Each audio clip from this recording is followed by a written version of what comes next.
Good morning दोस्तों। देखिए, इतिहास सब्जेक्ट पढ़ रहे थे अपन। इतिहास के अंदर अशोक जो राजा था उसके बारे में पढ़ रहे थे। देखिए होता क्या है, अशोक एक महान शासक था। दुनिया के महान शासकों में इसकी गिनती होती है। अशोक महान इसे कहा जाता है। अब होगा क्या कि अशोक 269 में जब इसका राज्याभिषेक होता है, राज्याभिषेक होने के बाद इसके बारे में थोड़ा अपनों ने पिछले वाले वीडियो में पढ़ लिया था, तो ऐसा बताया जाता है कि 261 ईसा पूर्व में 261 ईसा पूर्व में कलिंग नरेश के साथ इसका क्या होता है, युद्ध होता है। कलिंग नरेश के साथ इसका क्या होता है, युद्ध होता है। और ये युद्ध होता क्या है, इसके बारे में दो कमेंट आते हैं। कितने कमेंट आते हैं? दो कमेंट आते हैं। एक तो है कलिंग का हाथी गुफा अभिलेख, कलिंग का हाथी गुफा अभिलेख, कलिंग का हाथी गुफा अभिलेख के अंतर्गत ये आता है कि अशोक ने कलिंग के ऊपर आक्रमण यहाँ से हाथी प्राप्त करने के लिए किया था, क्योंकि कलिंग के जो हाथी थे वो बहुत प्रसिद्ध थे। यानी अशोक ने जब इसके ऊपर आक्रमण किया था तो यहाँ का जो मुख्य कारण बताया जाता वो था कि यहाँ से अशोक क्या प्राप्त करना चाहता था, हाथी प्राप्त करना चाहता था। और इसी कारण अशोक ने क्या किया, यहाँ पे युद्ध किया।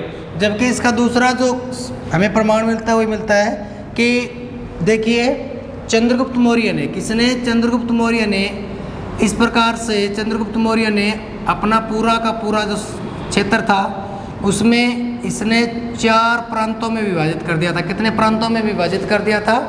4 प्रांतों में विभाजित कर दिया था। और प्रांतों में विभाजित करने के कारण संपूर्ण भारत पर ये क्या कर रहा था, अपना विस्तार कर रहा था। लेकिन बताते हैं कि कलिंग जो परिषद हुआ करती थी उस समय वो स्वतंत्र थी। क्या थी? यानी कलिंग जो प्रांत हुआ करते थे उस समय वो क्या थी, स्वतंत्र थी। जो कि न तो चंद्रगुप्त मौर्य इसको विजित कर पाया था, न बिंदुसार। इसलिए अशोक चाहता था कि मैं कलिंग को जीतकर इसे अपने अंदर मिला लूँ। इसलिए बताया जाता है कि 2 अलग अलग कारण हैं। एक हाथी प्राप्त करना, दूसरा कलिंग एक स्वतंत्र प्रांत थी, स्वतंत्र रियासत थी, स्वतंत्र परिषद थी, और उसको अपन मगध के अंदर मिलाना या मौर्य साम्राज्य के अंदर मिलाना। अब होगा क्या कि अशोक ने दिग्विजय नीति का अनुसरण किया। कौन सी नीति का अनुसरण किया? दिग्विजय। कौन सी नीति का? दिग्विजय नीति का अनुसरण किया। और दिग्विजय नीति के अनुसार ये संपूर्ण भारत को जीतना चाहता था। यानी दिग्विजय का अर्थ क्या होता है, यानी दिशाओं को जीतना। किसको जीतना? दिशाओं को जीतना। अपन जब हिस्ट्री पढ़ते हैं तो ऐसा बोलते हैं ना कि दिग्विजय नीति के अनुसार या साम्राज्यवादी नीति के अनुसार। तो दिग्विजय नीति यानी दिशाओं को जीतने के कारण, यानी दिग्विजय नीति के अनुसार कलिंग के ऊपर आक्रमण किया और कलिंग को एक प्रकार से जीत लेता है। अब कलिंग को जब इसने जीता तो बताते हैं कि इसे युद्ध के मैदान में ले जाया गया। किसको? अशोक को। यानी अशोक जब युद्ध के मैदान में गया तो वहाँ पर इसने भीषण नरसंहार देखा।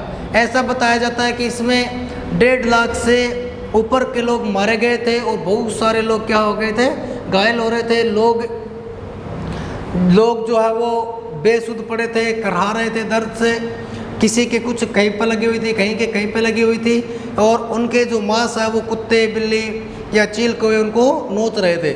जब वो अशोक वहाँ पर गया तो अशोक का हृदय क्या हो जाता है, द्रवित हो जाता है। क्या हो जाता है? द्रवित। यानी कलिंग युद्ध के भीषण नरसंहार को देखकर, कलिंग युद्ध के भीषण नरसंहार को देखकर अशोक का मन क्या हो जाता है, द्रवित हो जाता है। क्या हो जाता है? मन द्रवित हो जाता है। और इसने भविष्य में कभी भी युद्ध न करने की क्या खाई, कसम खाई। क्या खाई? कसम खाई। इसने कहा कि मैं अब वर्तमान में कभी भी या फ्यूचर में कभी भी किसी भी प्रकार का क्या नहीं करूँगा, युद्ध नहीं करूँगा। जब अपन मौर्य साम्राज्य के पतन का जब पड़ता ना, पतन के कारण, तब कहीं ना कहीं ये चीज़ निकल के आती है कि अशोक ने दिग्विजय नीति को छोड़कर वहाँ पर सहिष्णुता की, सहानुभूति की या दया भावना की नीति अपनाई। यानी वैसे तो अशोक दम की नीति अपनाता है, यानी अशोक ने दिग्विजय नीति को त्याग कर कौन सी नीति अपनाई? दम की नीति अपनाई। कौन सी नीति अपनाई? दम की नीति अपनाई। यानी अशोक ने कलिंग के भीषण नरसंहार को देखा, उसकी जो दिग्विजय की जो नीति थी, अब उसने उसको त्याग कर क्या कर दिया? धम की नीति। यानी अशोक जब कलिंग के युद्ध में गया, भीषण नरसंहार देखा, हृदय द्रवित हुआ, बौद्ध धर्म का अनुयायी है और बौद्ध धर्म में तो हिंसा वाजिब ही नहीं है। यानी बौद्ध धर्म तो सत्य, अहिंसा, अस्तेय, अपरिग्रह और ब्रह्मचर्य पे चलने वाला धर्म है। वो लोग तो मन, वचन और कर्म से किसी भी प्रकार की हिंसा करते ही नहीं है, उन्हें तो हिंसा से कोई मतलब ही नहीं होता। वो लोग तो बड़े प्रेमी होते हैं प्रकृति के, किसी भी प्रकार की हिंसा करते ही नहीं है। लेकिन जब इसने भीषण नरसंहार देखा, मन द्रवित हुआ और बोला कि मैं फ्यूचर में कभी युद्ध नहीं करूँगा।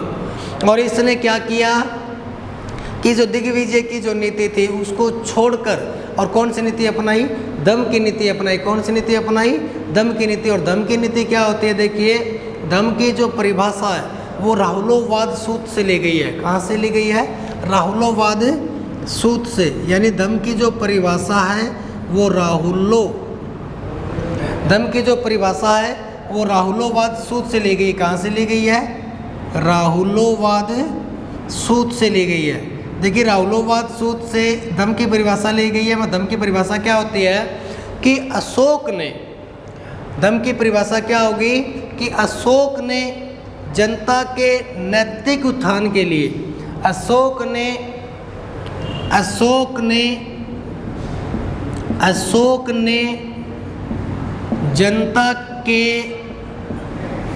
जनता के नैतिक उत्थान के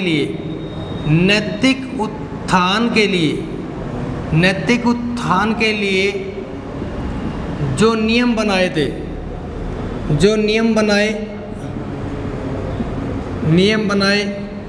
उसे क्या कहा गया? धम। उसे क्या कहा गया?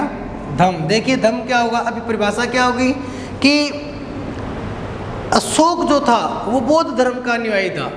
अब अशोक क्या चाहता था कि मैं देखो मगध का राजा हूँ, मौर्य सम्राट हूँ, बहुत प्रतापी राजा हूँ, पूरा का पूरा डायनेस्टी है, पूरा का पूरा साम्राज्य मेरा है। लेकिन मैं अगर यहाँ पर जोर जबरदस्ती या कानून बनाकर या कोई नियम बनाकर या सैनिकों की नियुक्ति या जबरदस्ती कर कोई नियम फॉलो करवाऊंगा तो वो कभी भी सक्सेस नहीं हो सकते। देखिए, इसकी पॉलिसी बहुत अच्छी थी।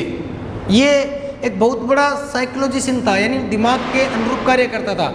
ये क्या, जैसे सपोज करिए अशोक मौर्य सम्राट यानी मगध का राजा, अब इसने क्या किया कि भविष्य में कभी युद्ध न करने की कसम खाई। अब सपोज करिए इसने तो कभी युद्ध, अब ये तो युद्ध नहीं करेगा, लेकिन जो दूसरे राजा है उनका तो मन द्रवित नहीं हुआ ना। जैसे सपोज करिए कि छोटे छोटे जो प्रांत थे, दक्षिण के राजा ले लो, उनका मन तो द्रवित नहीं है, वो तो अशोक के साथ करेंगे ना। अब सपोज करिए अगर कोई दूसरा राजा अशोक के ऊपर अटैक करेगा तो अशोक भी तो करेगा ना। अब अशोक को करना नहीं है, अशोक का तो मन द्रवित हो गया। तब उसने क्या किया कि उसने कोई नियम नहीं बनाया, किसी भी प्रकार की कोई सैन्य नियुक्ति नहीं की, किसी के साथ जोर जबरदस्ती नहीं की। इसने सिर्फ और सिर्फ नैतिकता जान गए ना आप, भी लोग ऐसे मैं कार्य करूं जिससे लोग अपने आप ही प्रवृत्ति छोड़ दे, युद्ध प्रवृत्ति छोड़ दे, सभी लोग आपस में भाई की तरह रहे, सहिष्णुता के रहे, अहिंसावादी बने, लोग किसी भी प्रकार से किसी भी प्रकार का कोई गलत अनुचित कार्य न करे। क्या ना करे? अनुचित कार्य न करे। इसी लेवल पर लेकर उसने अनेकों प्रकार के नियम बनाए और नियम बनाने के पश्चात उसने जो अपना सिद्धांत प्रस्तुत किया, जो जब धम्म मंत्रों की नियुक्ति की, उस नियुक्ति के अंतर्गत उसने धम्म को बड़े जोर से इसने प्रसारित करवाया कि धम्म ये चीज़ है, आप धम्म को अपनाइए, आपको किसी से डरने की जरूरत नहीं है, वो करने की जरूरत नहीं है। इसी लेवल पे उसने क्या किया, यानी अशोक ये चाहता था कि मुझे किसी के साथ किसी भी प्रकार की कोई जोर जबरदस्ती न करनी पड़े। इसी को लेकर उसने अपना आधार बनाया। तो राहुलोवाद में सूत्र में क्या दी गई है? धम्म की परिभाषा। और धम्म की परिभाषा क्या? अशोक ने जनता के नैतिक उत्थान के लिए जो नियम बनाए उसे हम क्या बोलेंगे? धम्म। क्या बोलेंगे? धम्म। इसके बाद अशोक ने भविष्य में कभी भी युद्ध नहीं किया। और अगर अपन इसके मौर्य साम्राज्य के पतन के कारण जब पढ़ते हैं ना, तो वही चीज़ निकल के आती है कि अशोक ने दिग्विजय की नीति की जगह कौन सी नीति को अपनाया, दम की नीति को अपनाया, जिसके कारण जो छोटे छोटे राजा थे वो अपनी शक्तियों को बढ़ा रहे थे, और बाद में चलकर जिनका उत्तराधिकारी आएगा भरतरथ, उसकी क्या कर देंगे, हत्या कर देंगे। क्या कर देंगे, हत्या कर देंगे, और एक विशाल मौर्य साम्राज्य का क्या हो जाएगा, पतन हो जाएगा। क्या हो जाएगा, पतन। अब अशोक जो है, इसके बारे में जानने के लिए हमारे पास अनेकों साधन हैं, और साधन सबसे पहले अगर अपन बात करते हैं तो वो है शिलालेख। क्या है, इसके शिलालेख। देखिए, अशोक के बारे में जानने के लिए हमारे पास है अशोक के अभिलेख। क्या है, अशोक के अभिलेख। देखिए, अशोक के अभिलेख 3 भागों में बांटे गए। कितने पार्टों में बांटे गए हैं, 3। सबसे पहला है शिलालेख। क्या है, शिलालेख। उसके बाद आता है स्तंभलेख। क्या आता है, स्तंभलेख। और उसके बाद तीसरा आएगा गुहालेख। देखिए, अशोक के अभिलेखों को सबसे पहले 1750 में टिफेंथलर ने खोजा था। किसने खोजा था, टिफेंथलर।